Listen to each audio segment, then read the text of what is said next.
ఎక్కడైతే అందరూ ఎవరికి వారు నేను గొప్ప అని అంటుంటారో అక్కడ పనులు సక్రమంగా జరగవు అంటున్నాడు శాస్త్రకారుడు.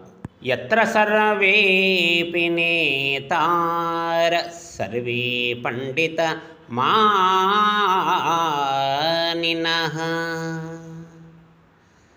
సర్వే మహత్వమిచ్చంతి తత్ర కార్యం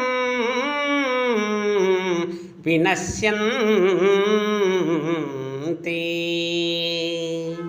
ఎచ్చట అందరూ నాయకులు కావాలని ఆరాటపడుదురో, ఎచ్చట అందరూ తమకు తామే గొప్పవారమని పండితులమని తలచెదరో, ఎచ్చట అందరూ ఉన్నత స్థానమునే ఆశింతురో, అచ్చట పనులు సక్రమంగా కొనసాగక వినాశమగు అవకాశం కూడా కలదు అంటున్నాడు శాస్త్రకారుడు.